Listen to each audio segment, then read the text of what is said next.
Well, good morning, everybody, and welcome to week 4 of Camp RE/MAX 2017. This is Andrea Heil, one of your counselors here at RE/MAX Integra. I'm super excited to see everyone. I saw some familiar names there as I was going through. Super excited.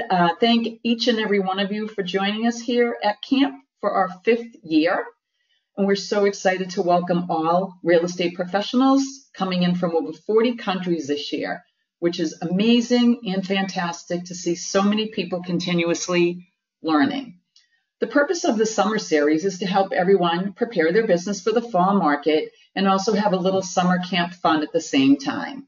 And also, just for those of you who don't know this, you can follow along on social media as well. We're on Twitter and Instagram using the hashtag CampRE/MAX, which you can see on the lower right side of my screen, and also Facebook, facebook.com/CampRE/MAX. You can chat with your fellow campers. You can share your thoughts with us as well.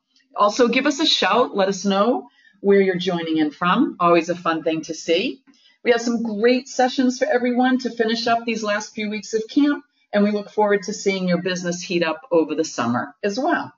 And you are muted on this session, but you can use chat. Again, let us know what's going on and where everybody is from. Sorry about this, guys. Hold on one sec. There we go. So this summer, where have we been? Where are we going? You can see first 3 weeks what we've covered. This week, what we'll be talking about is relationship building with marketing. So this is the 4th week of camp, 4 more weeks of adventures on our calendar.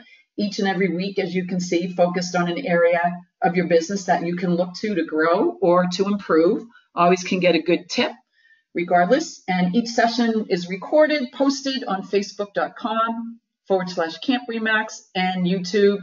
So you can always come back and view the sessions at any point in time. When I was working on this session, I just started to think about who would be a good person, if you will, or who is a good representative when it comes to relationship building with marketing. And I came across this quote from Sam Walton. And as everyone knows, your company or your business success is built on relationship marketing. Any good salesperson will tell you, as you all know, you need to be able to make a lot of friends out there. Cultivating and building relationships has always been an essential part of sales, and it always will be. That has not changed, as we like to say, since the caves. As I was doing my research, I found this quote. I would think that Sam Walton would be considered a very successful marketer who believed in that power of building relationships through marketing. Sam Walton, if you are not familiar with who he is one of the founders of Walmart and Sam's Club. His personal net worth when he died was $8 billion. So I'm sort of going out on a limb here and feel that I can safely say he does know a bit about relationship building with marketing. His companies, Walmart and Sam's Club, are indeed legendary and well-known, just like we all want to be.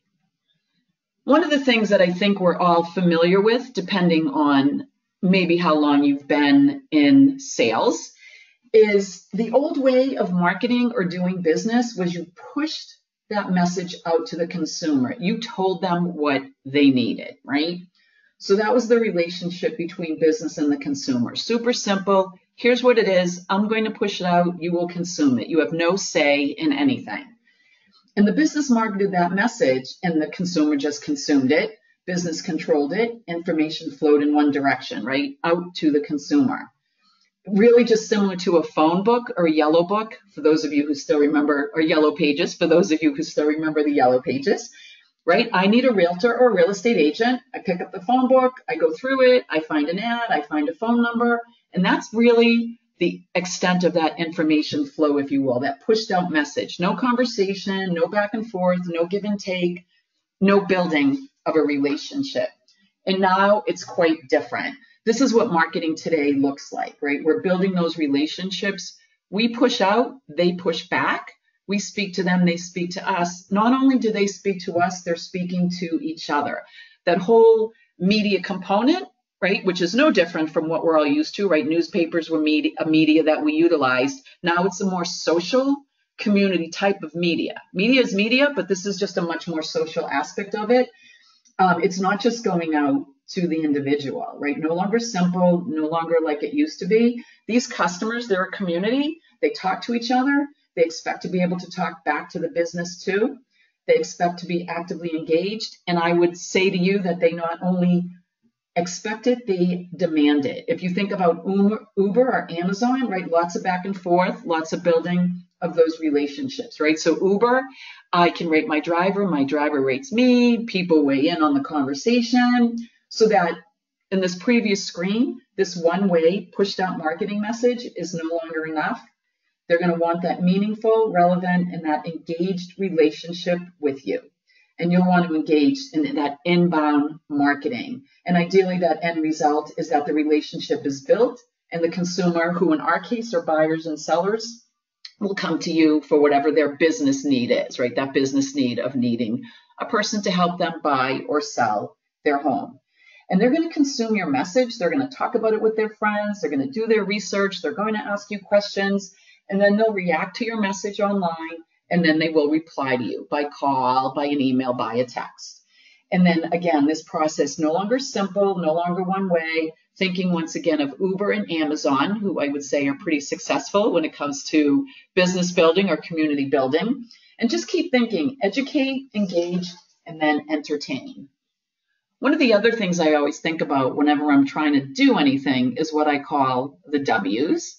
There can be a little bit more to this. There can be a how, which I don't have here, but I just thought I would focus on the W's. When I'm thinking about building a relationship, what do I need to think about? How do I get started, right? So you have to know your W's.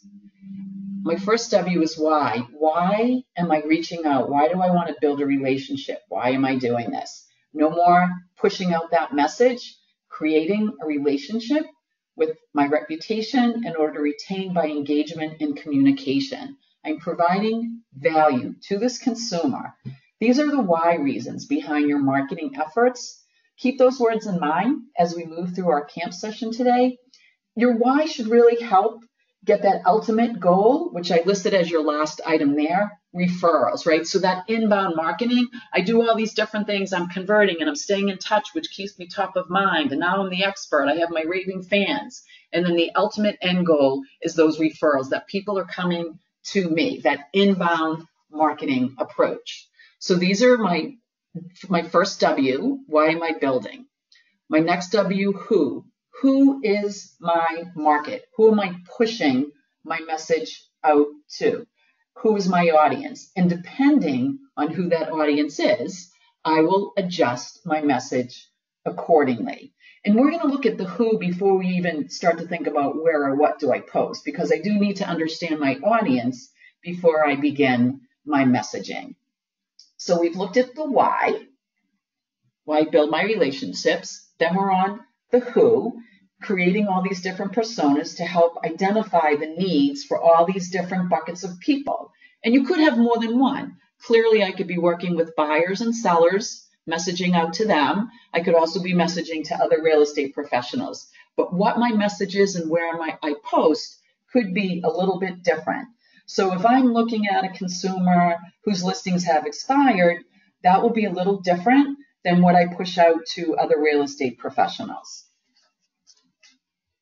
My next W is my what. What do I post? What is my message? And this is really going to tie everything together for us.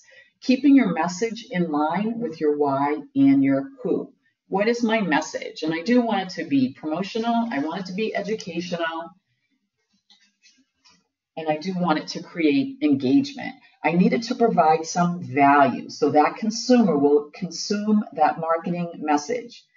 What is it that will make our content valuable? What will make them want to consume my message? Why do they care? What will really make it stand out above all the other messaging that's out there? Because as we all know, there's a lot of it. It never ends, 24/7. Everywhere you go, everywhere you do, there's just some kind of messaging going on. And you want to make sure that what you're doing helps you stand out, establishing yourself as that go-to person, the expert for all their real estate needs. And when you look at your message, you want to ask yourself all these different questions. So does it educate? Is what I'm giving to them, does it tell them something that they don't already know? Is it presented in an engaging way? Is it interesting? Is it funny?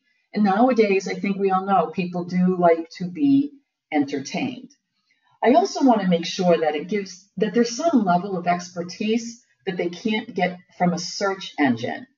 And although almost anything, as you all know, can be Googled, I would also suggest that you have the ability to put it into a much more cohesive format, which is your value as the real estate professional.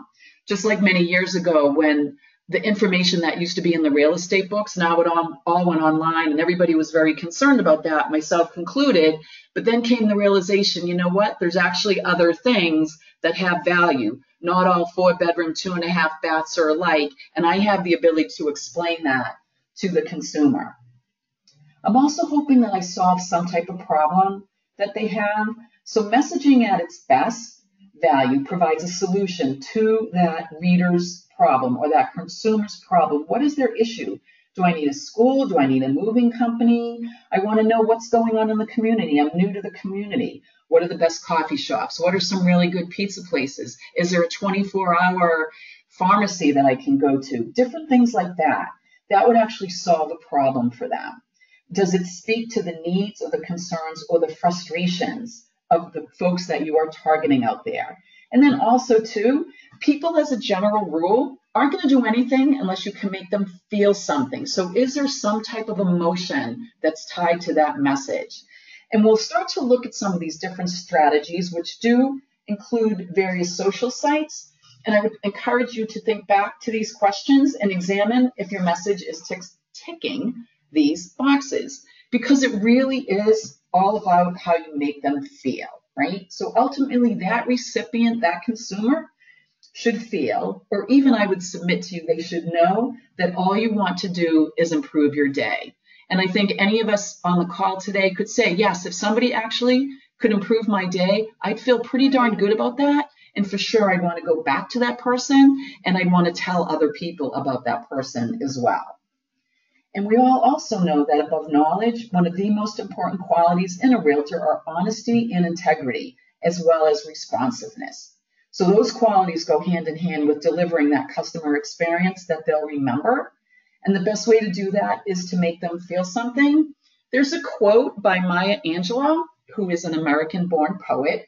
And the quote is this: "I've learned that people will forget what you said, people will forget what you did, but people will never forget how you made them feel." And as you all know, people buy houses based initially on the emotion they feel when they first see it. They pull up to that house. If they like the front of that house, if it's engaging, if it speaks to them, if it makes them feel something, they're 80% of the way there, meaning moving towards making a purchase of that house, buying into that message, if you will.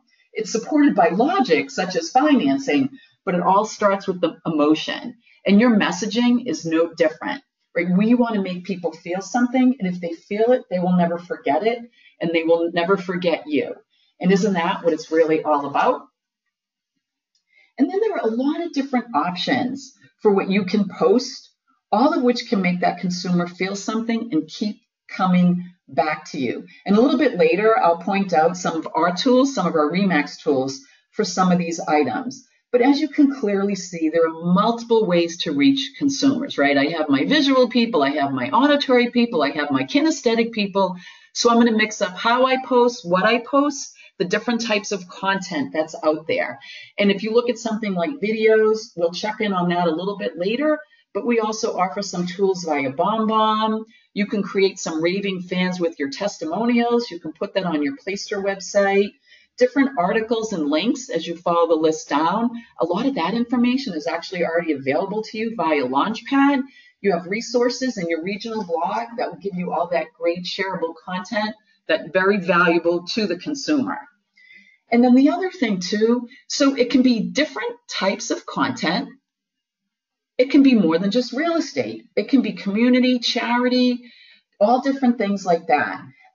So not just real estate specific, and you want to mix it up a little bit to show that you're truly a resource, not that you're always trying to sell to people, which I think that's very important. And I think that's something that we all know about as well. There are also, as we all know, many different ways, right? So how do I reach people? I can door knock. I thought this was a good door knock. Probably not what we all really do, but I just thought it was kind of funny.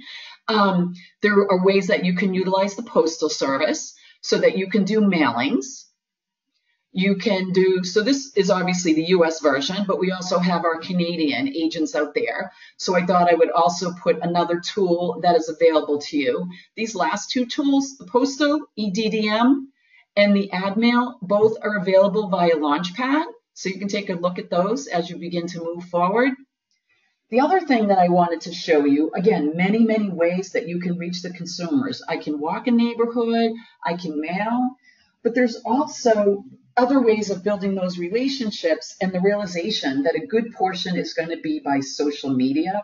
It doesn't mean that mailing or in person aren't important, because they are, but social media is just another outlet for building those relationships. And it also scales very nicely. I can reach 300 people, or excuse me, 3,000 people with a Facebook post, which is a lot easier and faster than trying to meet 3,000 people by mail. Not that I don't mail, not that I don't door knock, but here's a quick way for me to scale and then also create that conversation and that engagement that I showed you earlier in terms of how business messaging works nowadays with those communities. Social media is just another outlet to build a relationship. And we all know that what our clients are doing before they hire us, they're all out there Googling. We need to be out there. We need to meet them where they live. They need to be able to find us. And as you can clearly see by the numbers, there's a lot going on out there in terms of social media. And when we talk about social media, there are many different places where you can post. So here's our another W, where. So everyone's favorite question, where should I market? Which platform or what platform should I use? And there are so many places and so many different sites. They're all different. They change all the time. Once you have one down, something new will come along, as we all know. And so which one is best? That's a really common question that I get.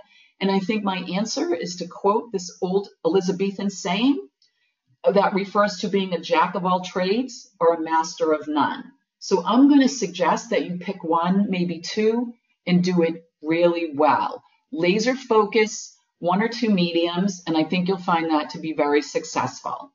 And then they all have a different type of appeal, right? So for, sometimes it's more demographics or age groups. Twitter, the Twitter crowd, if you will, could be different than the Facebook crowd.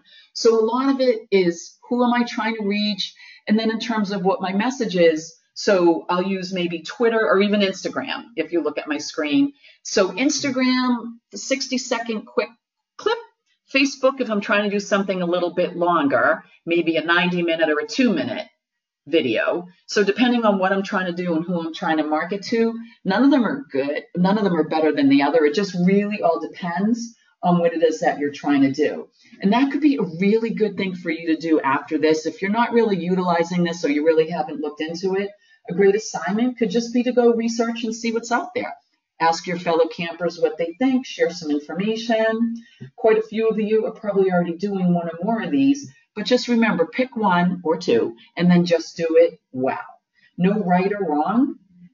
There is no right or wrong. The only wrong is not doing anything well. And that is a direct quote from me.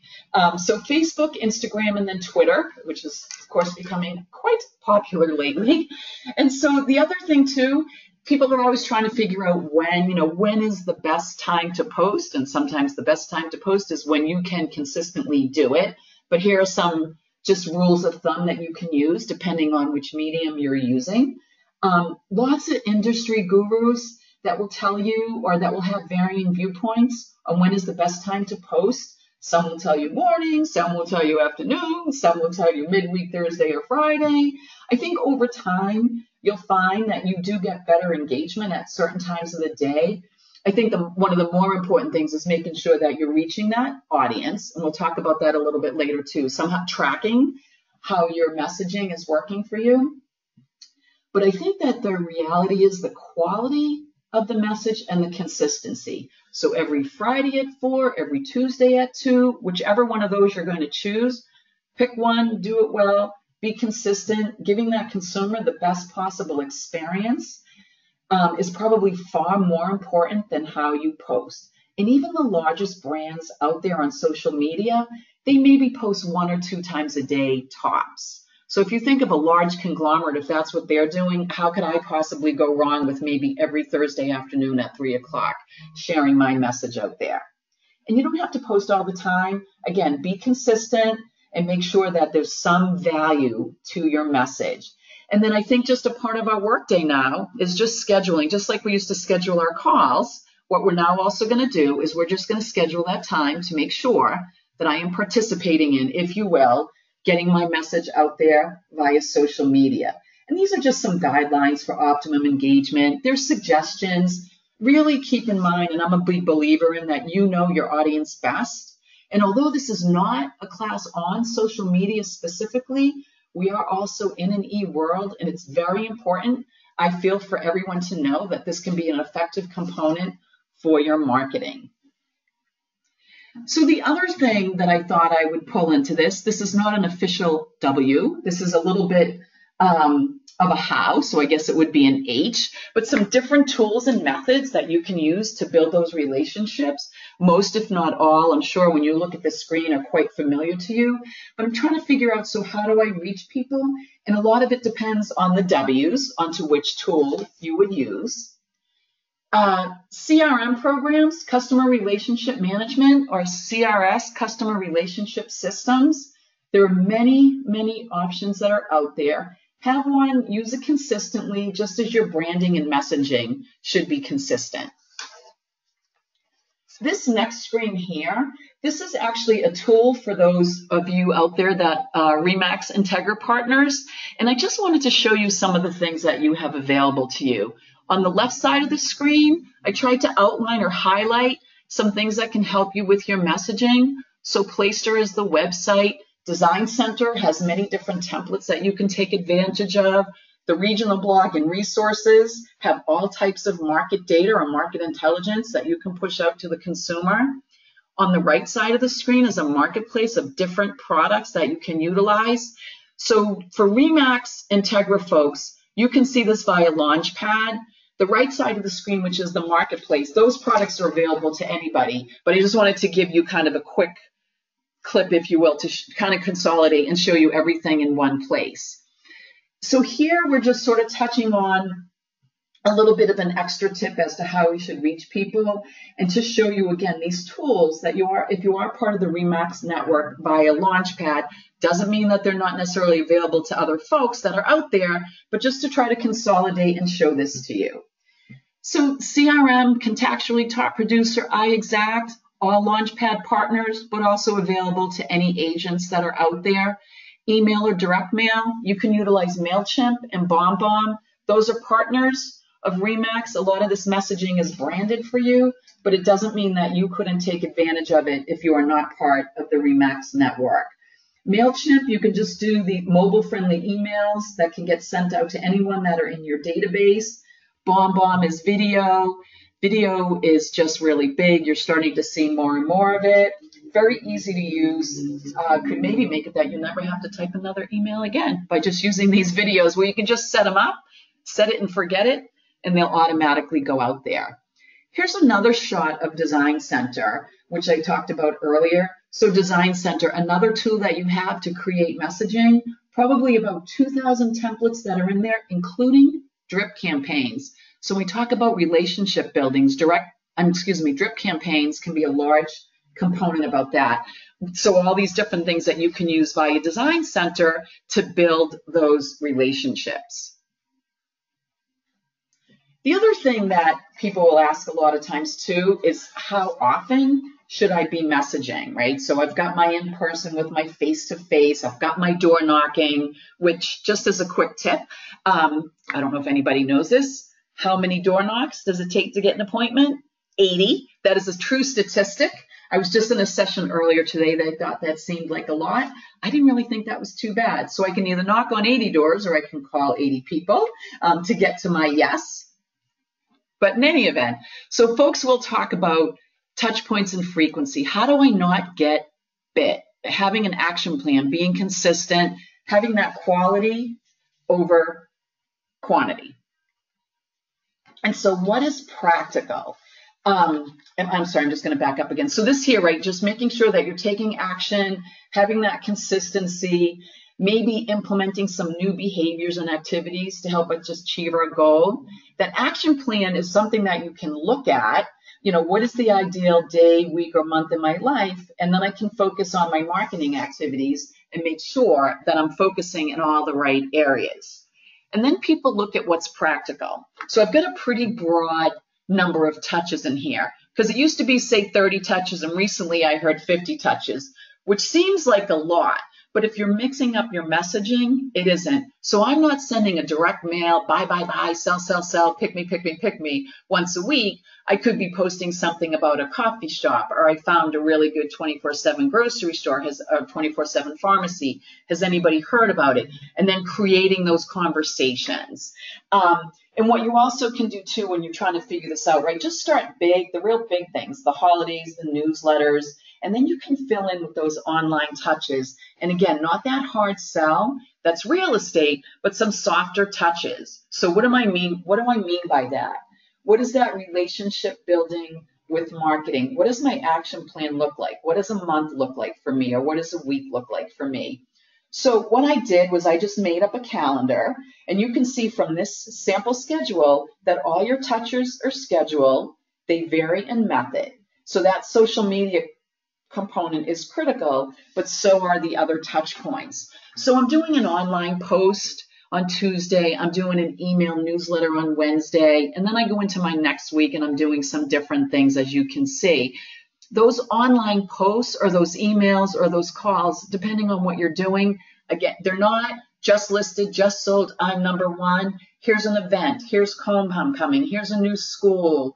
Here's the new bus schedule for our town. So different things like that that really have a lot of value to that consumer that will make them keep coming back to that community website or that Facebook page. And what you also want to do is, if I'm going to put all this effort, be it time or money, both of which are investments for you as a real estate agent, I really need to track, and I really need to adjust, and I really need to know what works. So the different options that are available to you, Google Analytics, which is a little bit on the more sophisticated side, but online engagement. Am I getting a couple of likes? Are people chatting? Am I getting responses to my questions? If I post an open house, are people coming to that? Are they coming to Founders Day, where my office has set up a booth, or where the balloon is, where we're offering people that to be tethered and to go 25 feet up into the air? Am I getting appointments? Am I getting phone calls? And then the testimonials, and then the ultimate goal is the referrals, right? So we've defined our success, we know what why is, and here's our checkup portion. Scheduling some time, making sure you're on track, that you're accountable throughout the entire year for everything that you do, checking in every once in a while, and then making those adjustments as they make sense. So here I thought I would just come up with some top tips, right? So the success of your real estate business entirely dependent on the quality of that business relationship. If you lose your client with mediocre or unethical service, which could happen, anybody can have a bad day, it can happen to anybody, just bounce right back up there, straighten out, but it's really almost impossible to get back on track. And probably the mediocre you can get past. The unethical is, I would say, is unacceptable. But the key to that real estate success really lies in first creating and then working hard to keep relationships that go beyond the one-time sale of that listing, right? To me, they're not just a one-time consumer. For me, we have a little road emergency. We have a camper who's down. They fell off the raft. So key to your real estate success, again, create and then working hard to keep those relationships going beyond the one-time sale or listing, and instead stretching far into the future, thinking long-term always. And these are some tips for developing and enduring to create those lasting client relationships. So what would be some takeaways or things that you can do, right? My W's, what are they? The why, asking yourself those questions. I have 5 fingers, 5 W's. Here are my questions, making sure I'm staying on track. Creating that database, my buyers, my sellers, maybe I'm segmenting them, my condo buyers, my first-time buyers, different things like that. providing value to them, valuable content, choosing my weapons. What are my tools? Am I doing something in Design Center? Am I doing a video with BombBomb? What is my plan? Is it scheduled? Like the calendar that I showed you, is it consistent? Another thing I will actually show you in a moment is having what I call a post-marketing campaign. All of these things said, take action, you're going to track, and then you're going to adjust. Ooh, I feel like sorry about that, guys. So a post-marketing campaign would be with the marketing continues after the transaction, right? Making sure that that consumer remembers who helped them find their home, providing them with things that have a long shelf life. It could be a beach ball, it could be a keychain, just different things like that. Most of you are doing those via a closing gift. That's really what that post-marketing campaign is, keeping them apprised of different things that are going on. A lot of times agents can lose their repeat business because that consumer, that buyer or seller never hears from them again. And that post-marketing campaign can help to prevent that. I have a little clicker trouble here too. So the next thing that we want to talk about is our camper of the week, which is everyone sharing for next week. You're going to share your favorite bug bite photo or memory. Can't wait to see what those look like. Searching for some of my bug bite visuals was kind of interesting. Not as attractive as fishing or campfires, but you can see we got Spider-Man in there.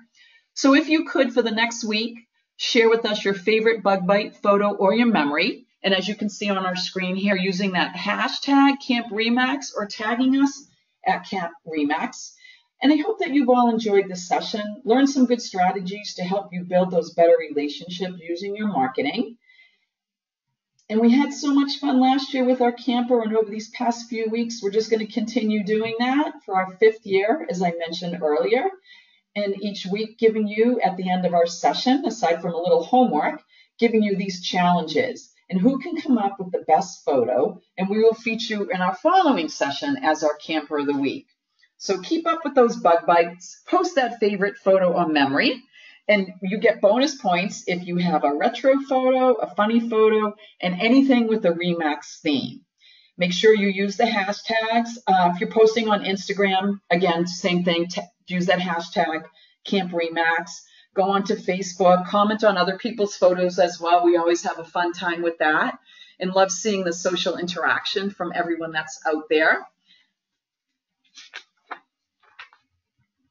And I also want to share with everybody our camper of the week from Elite, Remax Elite in Florida. And as I said, from that Elite down in Florida, there's a picture and her dog Charlie there. Couldn't resist. So there's our camper representing our paddle from last week. And I hope that everyone has enjoyed this session. And I want to invite everybody to join us next week. We look forward to seeing everybody again next week, same time, same place, Thursday, August 3rd, with our camp counselor, Heil, which will be Thursday, August 3rd. And next week's theme or word is stargazing. And we're going to be talking about some great tips for some top tech tools and some apps. And I want to once again thank you all, and I hope that everybody has a great day out there. Keep up the good work.